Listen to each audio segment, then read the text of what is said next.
Bem-vindos e bem-vindas ao programa Ciência na Religião. Este programa faz parte do projeto de extensão Religare, desenvolvido pela Universidade Federal de Goiás, em parceria com o Programa de Pós-Graduação em Ciências da Religião da PUC Goiás. Desta vez, vamos conversar sobre o tema Política, Religião e Eleições. Para abordar o assunto, convidamos o professor Joanildo Albuquerque Buriti, doutor em Ciência Política pela Universidade de Essex, da Inglaterra, e professor dos programas de pós-graduação em Sociologia e em Ciência Política da Universidade Federal de Pernambuco. É um prazer participar dessa programação e desse projeto, Rafaela. Obrigada. Então, eu queria que primeiro o senhor falasse um pouco sobre as pesquisas, que o senhor desenvolve no campo das religiões. Desde a minha graduação que eu comecei a focalizar nessa temática de religião e política, e tenho tentado abordar inicialmente a escolha era mais ou menos óbvia, né? Política para muita gente tem a ver com partidos políticos, processos eleitorais, então foi por aí que eu comecei a pesquisar sobre trajetórias parlamentares no campo específico da política evangélica, tentando identificar como já nos anos 50, no contexto em que eu vivia naquele momento, uma certa mobilização evangélica se colocava. Ela não era claramente pentecostal, tinha muito mais um perfil de igrejas históricas e de uma atuação na qual havia uma percepção bastante clara da diferença e da distinção entre igreja e Estado, e não havia nenhuma pretensão naquele tipo de engajamento de alterar qualquer coisa, seja do ponto de vista jurídico-político, seja do ponto de vista da cultura política, dessa lógica laica de atuação de setores religiosos. Depois eu fui ampliando o meu trabalho para dar conta de questões de outros campos paralelos, próximos, até cruzados, como organização comunitária, movimentos sociais, processos eleitorais especificamente. E nos últimos anos, quer dizer, depois do doutorado, basicamente, eu comecei, de fato, a tentar compreender as transformações contemporâneas da própria política e em que medida a atuação, a agência, a presença de grupos e de atores religiosos nesses processos, ao mesmo tempo ilustra essas transformações e contribui para elas. Então, nesse sentido, trabalhei com políticas públicas, políticas sociais e com mais recentemente, essa emergência evangélica na política. Essa relação entre a religião e a política aqui no Brasil, ela sempre existiu? Ela é natural ou é uma coisa que foi sendo construída? Veja, ela é histórica, né? Não sei se ela é natural, mas ela é histórica. Ela remonta à chegada dos portugueses no Brasil. A primeira missa no Brasil já é claramente uma expressão da conexão entre igreja e Estado, num sentido de reforço mútuo naquele momento. A Igreja Católica foi a instituição mais importante da sociedade brasileira até a independência, portanto, durante alguns séculos. Continuou tendo, enquanto religião oficial do Império, uma preeminência, né, do ponto de vista institucional, que naquele momento, em grande parte, se confundia com tudo que não era Estado, né? E, ao mesmo tempo, era Estado, porque se tratava de religião oficial. E eu acho que somente da segunda metade do século XIX para cá é que a gente começou a ter uma diferenciação, uma pluralização no campo social, cultural e religioso brasileiro, que sinalizou para outras possibilidades de expressão. Mas eu acredito que essa diversidade de formas de expressão do vínculo entre religião e política, em nenhum momento quebrou esse vínculo, de modo que eu acho que nós desconhecemos na sociedade brasileira, na história brasileira, seja colonial, seja pós-independência, algum momento, algum formato institucional no qual a religião não tenha uma presença política e uma presença pública extremamente evidente. A gente vive a ideia do Estado laico, né? Tem aí algumas referências constitucionais. Como é que esse cenário se relaciona com essa ideia de Estado laico que seria o Brasil? Veja, a questão da laicidade é uma questão complexa, né? Nós temos modelos distintos de laicidade. O que normalmente na academia e no debate público se ressalta para contrastar esse vínculo entre religião e política é o modelo francês de laicidade que, mesmo considerado na sua dimensão histórica concreta, não é tão idealizado ou tão as coisas não são tão separadas assim como normalmente se diz, mas nós podemos salientar a existência de modelos como o modelo americano, que chega a anteceder o modelo francês revolucionário. Na Revolução Americana não existe constitucionalmente uma separação bastante clara entre igreja e Estado, mas não existe uma evacuação da religião do espaço público. Então, o modelo americano é um modelo que envolve uma presença pública bastante clara das religiões e, no entanto, não há uma instrumentalização específica de uma religião, nem também a formalização jurídico-política de uma religião ou de uma instituição religiosa. Há o modelo britânico, em que nós temos igreja e Estado associados, mas historicamente a igreja anglicana não tem exercido uma função de monopólio, né? Claro, ela tentou fazer isso em muitos momentos, mas especialmente ao longo do século XX, ela tem sido compatível com, por exemplo, o pluralismo religioso. Existe o modelo alemão, existe o modelo holandês, que são modelos diferentes, distintos entre si de laicidade. Então, a primeira questão que eu acho importante aqui é que laicidade não implica necessariamente na ausência de qualquer tipo de conteúdo religioso, seja do debate público, seja do debate parlamentar ou das discussões sobre políticas públicas. Em segundo lugar, a laicidade do Estado não implica na proibição ou impedimento a que atores religiosos se organizem publicamente para participar, por exemplo, das instituições representativas, parlamentares. A questão da laicidade tem a ver com a medida em que, seja da parte do Estado, seja da parte de alguma instituição religiosa, exista a pretensão de controle das instituições políticas no sentido amplo, judiciário, executivo, legislativo, ou interferência privilegiada, beneficiando-se de forma desigual de acesso ao Estado e às áreas de atuação e de presença do Estado. Um aspecto particular disso é o caso da educação, né? A laicidade do Estado implica na necessidade de que a educação pública, pelo menos, impeça ou bloqueie, né, a atuação de uma determinada religião ou instituição religiosa de forma privilegiada e, eventualmente, coloca uma série de debates muito interessantes sobre a necessidade ou possibilidade do ensino religioso no âmbito da escola pública. O senhor falou aí de vários modelos, né, modelos de países. Qual que é o modelo do Brasil? O modelo brasileiro se aproxima, nesse sentido, um pouco mais do modelo americano e com certas tinturas do modelo britânico e holandês, né? O modelo britânico, por ser um modelo que permite que uma instituição religiosa tenha uma grande influência política e cultural, embora com a diferença de que lá isso é institucionalizado, isso é constitucionalizado. Aqui não, mas eu me refiro à Igreja Católica e ao seu lugar ainda hoje no âmbito no espaço público, nas instituições políticas brasileiras, etc., na cultura política brasileira.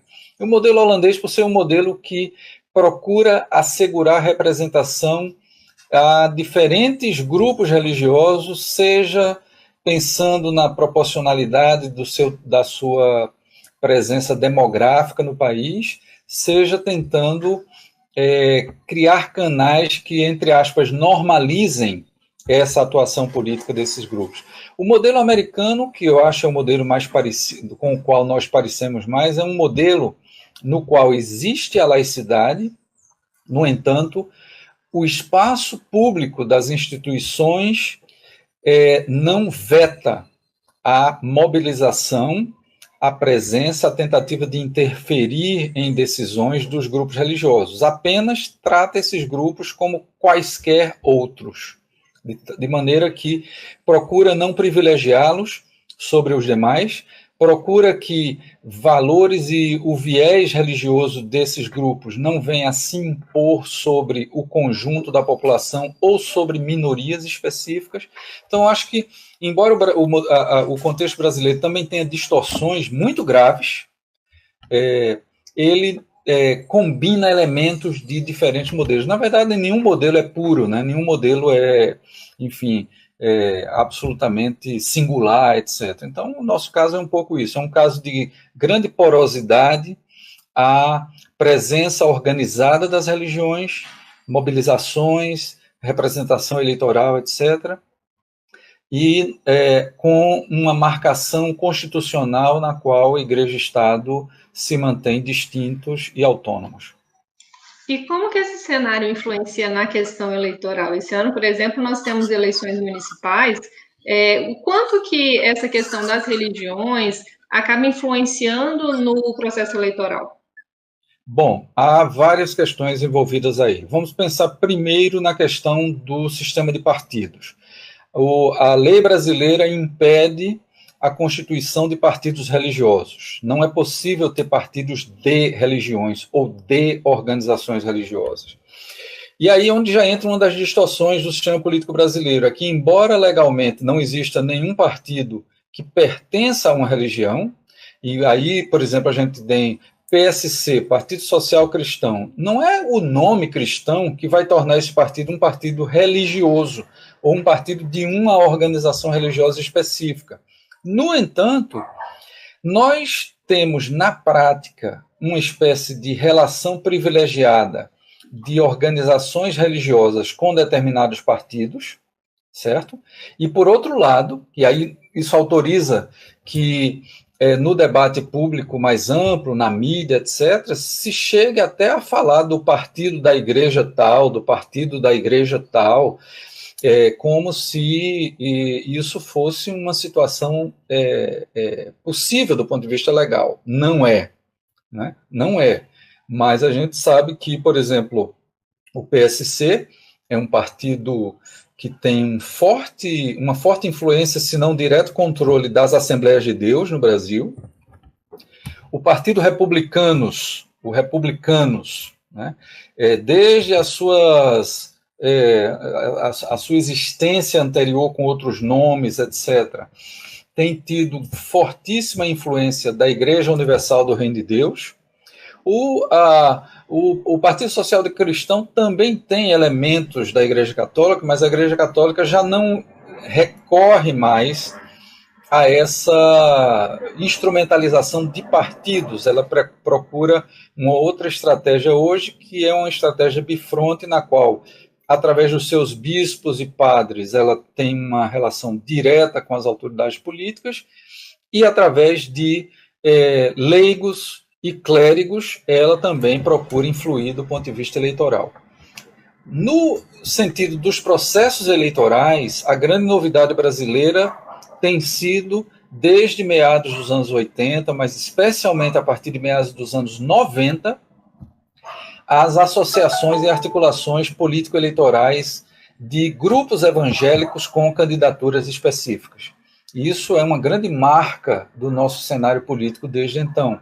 Isso faz, por exemplo, com que, já desde o momento de construção das candidaturas, se pense na adesão de setores, de lideranças, de determinados agrupamentos do campo evangélico, como sendo, para todos os efeitos práticos, embora não jurídica nem institucionalmente, uma coalizão partidária, né? Uma aliança partidária eleitoral. Então, as negociações envolvem, nesses contextos, lideranças pastorais, algumas lideranças leigas mais importantes, como se estivéssemos tratando de partidos negociando entre si. Mas, na verdade, a gente tem aí partidos e formações políticas que não chegam a ter o status de partido, mas que têm a efetividade de comandar, vamos dizer assim, setores do eleitorado importantes. Então, isso é uma característica do contexto brasileiro, especialmente desde a segunda metade dos anos 90, que se tornou muito forte, visível, patente a partir da candidatura vitoriosa de Lula em 2002, e continua, e me parece intensificou-se mais ainda nesse momento do pós-impeachment. Né? Terceiro lugar, o que as religiões têm a ver com as eleições é uma espécie de pretensão de que o controle espiritual dos pastores, dos bispos e até de lideranças leigas sobre os fiéis, né? Ou talvez num termo mais complicado, seus rebanhos, implique numa votação em massa ou numa votação de grandes grupos em favor desta ou daquela plataforma política. E quais os efeitos sociais? Porque, pelo que o senhor falou, existe um aumento, né, dessa percepção da ostensividade das religiões no processo político. Quais são os efeitos sociais disso? Como é que isso acaba chegando à sociedade? Bom, o primeiro efeito é o efeito da mobilização política, né? Pessoas sem nenhuma tradição prévia de atuação política ou de engajamento eleitoral mais intenso, por exemplo, colaborando com campanhas, mobilizando-se para conquistar votos, passam a ter esse tipo de atuação. E isso em si mesmo é muito importante. Nós não precisamos criar um viés ideológico para deixar de reconhecer que mais cidadãos e cidadãs preocupados, interessados em participar do jogo político é um ganho para a legitimidade das instituições. É um ganho para, digamos, tornar o processo eleitoral mais vivo, mais envolvendo, engajando mais pessoas. O problema não é esse, né? O problema, me parece, surge quando velhas formas de controle eleitoral que existiram no Brasil há muito tempo, existem no Brasil há muito tempo, passam a se acoplar a essa mobilização eleitoral, de tal modo que um contingente tão diverso como, por exemplo, são os católicos ou os evangélicos no Brasil, né, passa a ser visto, do ponto de vista eleitoral, como uma espécie de curral, né, onde a decisão de uma liderança por apoiar determinada candidatura implicaria, supostamente, na adesão automática dos fiéis. Então, isso geraria um efeito de manipulação de setores do eleitorado, que é um efeito social negativo, né? Para uma democracia, é um efeito negativo. Porque a democracia implica em que os cidadãos e cidadãs não apenas tenham informação suficiente e qualificada sobre as escolhas políticas que estão sendo colocadas diante deles e delas, mas tenham também liberdade e autonomia para tomar as suas decisões e fazer suas escolhas. Outro efeito social é que a presença desses grupos, depois das eleições, na formação de governos, tem repercussão para as políticas públicas e para as mudanças legislativas que vêm a acontecer. E isso acaba repercutindo para o conjunto da população. E quando pensamos para além desses elementos institucionalizados, noutra forma de envolvimento político, que é o engajamento sociopolítico de grupos religiosos, normalmente esse engajamento é mais progressista ou mais ligado ao campo da esquerda, movimento sindical, movimentos de bairros, movimentos de mulheres, de pessoas negras e tudo mais, a gente tem um outro tipo de efeito social que é o engajamento de contingentes religiosos na pressão, no controle social das decisões políticas, na formação da agenda política, através das suas mobilizações de massas ou das suas organizações que atuam mais ou menos no formato de lobbies, né, junto a governos e a parlamentos. O senhor falou do efeito positivo e o efeito negativo desse cenário. É possível a gente imaginar uma situação em que a gente fique só com o efeito positivo e consiga anular o efeito negativo das manadas? Eu não acredito. Eu acho que a democracia é um desses regimes políticos que oficialmente admite a existência de projetos, modelos, discursos, posicionamentos contrastantes, conflitivos, e eu não acho que seja possível imaginar, num contexto democrático, uma situação na qual nós não tenhamos posições contraditórias, com efeitos, inclusive, bastante diferentes, se expressando e disputando espaço entre si. Aliás, eu acho que um dos testes de uma sociedade e de um Estado democráticos é a capacidade de dar espaço a essas disputas de modelos, de projetos, de interesses, sem uma espécie de ansiedade em resolver rapidamente as tensões e os conflitos que isso gera, né? Uma sociedade e um Estado democráticos não pode estar empenhado num jogo de soma zero, no qual quem ganha leva tudo e quem perde é anulado, excluído completamente do debate político, das considerações que são feitas em termos do alcance de políticas públicas, programas governamentais, etc. Controle de mídia, manipulação para impedir que posições diferentes se expressem, não são compatíveis com uma ordem democrática. No entanto, eu acho que há limites para que a gente tolere, admita, dê espaço, assegure a presença desse contraditório. E esses limites têm a ver com a própria manutenção da ordem democrática e, para mim, tem a ver com aqueles discursos que, primeiro, se prevalecem de uma maioria eleitoral para desqualificar, excluir sumariamente as considerações, as necessidades e as demandas dos setores derrotados eleitoralmente ou de grupos minoritários na sociedade. Segundo, aqueles grupos que frontalmente se colocam contra as instituições democráticas para atacá-las ou para esvaziá-las. Esses dois tipos de comportamentos são incompatíveis com a existência da democracia e devem ser intoleráveis do ponto de vista democrático. Então, acredito que, nesse sentido, não é privilégio dos grupos religiosos conservadores ou de direita assumirem esse tipo de posição negativa, mas, hoje, há, sim, uma grande visibilidade desse tipo de agência religiosa, de participação religiosa, que envolve elementos muito negativos para o funcionamento e a existência da democracia. Mas eu não acredito que a gente possa completamente isolar, neutralizar esse tipo de problema numa democracia. Mas existe, às vezes, uma receita ou uma ideia de como estabelecer esses limites, de como fazer com que esses limites eles estejam presentes até por essa questão de limitar o espaço do discurso de ódio, de limitar espaços desse discurso antidemocrático? Bom, existe. Bom, de certa maneira, existe a lei, né?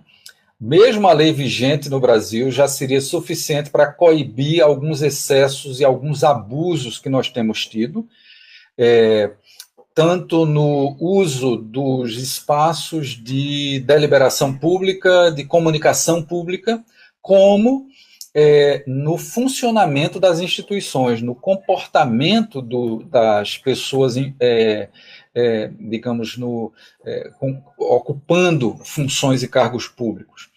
Existe também a mobilização da própria sociedade, seja daquilo que a gente chama, de uma maneira um pouco imprópria, de opinião pública, seja da sociedade organizada em movimentos e grupos, para denunciar para pressionar, né, de modo que comportamentos impróprios, indevidos, inaceitáveis, imorais venham a ser coibidos.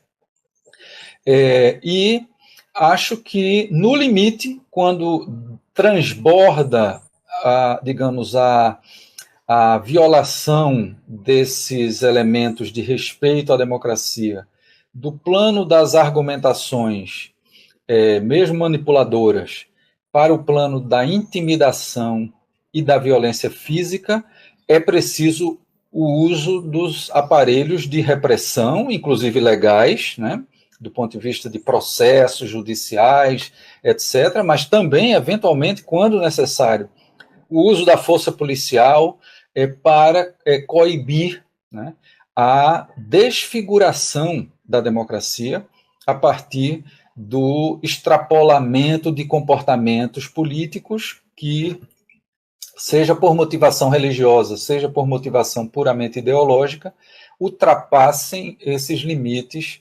aceitáveis de expressão do dissenso. Eu acho que uma coisa muito importante no contexto brasileiro hoje é que nós precisamos questionar seriamente a lógica majoritária que os setores conservadores e de direita têm tentado impor à nossa democracia.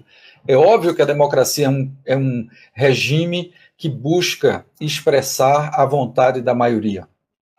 Mas a democracia contemporânea, desde muitas décadas já, incorporou a sua compreensão e a sua própria definição a proteção das minorias, a defesa dos direitos das minorias como plenamente compatível com a existência de um regime majoritário. Então, no Brasil hoje, a gente tem a pretensão de pensar os resultados eleitorais e a formação de governos como sendo uma autorização, uma espécie de cheque em branco para que os grupos vencedores se imponham, silenciem as oposições, persigam minorias de uma maneira absolutamente imprópria, inaceitável, injusta, inclusive. Então, esses pontos eu acho que são muito importantes para a gente ressaltar nesse momento em que a gente vive.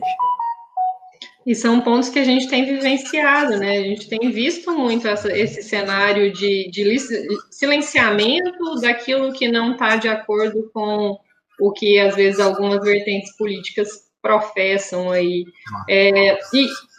Relacionando isso às eleições municipais, esse contexto de pandemia, ele deve enfatizar isso, tem uma tendência a enfatizar, ou às vezes ele muda de alguma forma esse cenário?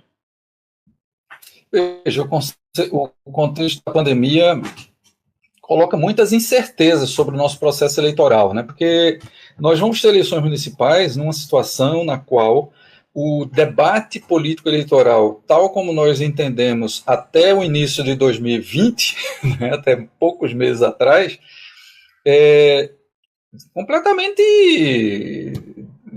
impossível de acontecer. Então, nós vamos ter processos eleitorais, por exemplo, que impedem a reunião de pessoas em grandes grupos, nós vamos ter um processo eleitoral maciçamente concentrado no uso dos meios massivos, né, TV, rádio, etc., mas também no uso das redes sociais. Nós vamos ter um processo eleitoral que vai demandar da justiça eleitoral e dos partidos uma vigilância muito maior do que nos contextos normais, mesmo já com o retorno em alguns lugares de fiéis aos espaços de celebração. Para a grande maioria do eleitorado religioso no Brasil, eleitorado religioso significando aqui aquelas pessoas que fazem da sua identidade religiosa um critério para a escolha de candidatos e candidatas, nós vamos ter aí uma situação na qual as comunidades não vão estar todas reunidas em nenhum momento e, portanto, precisaremos acompanhar e ver como os candidatos e partidos desenham suas estratégias presenciais e suas estratégias à distância, né, suas estratégias virtuais, para a conquista de votos. Nós agradecemos ao professor Joanildo Buriti, da UFPE, pela disponibilidade e por nos atender prontamente para essa conversa. Esperamos vocês para as próximas entrevistas. Até logo!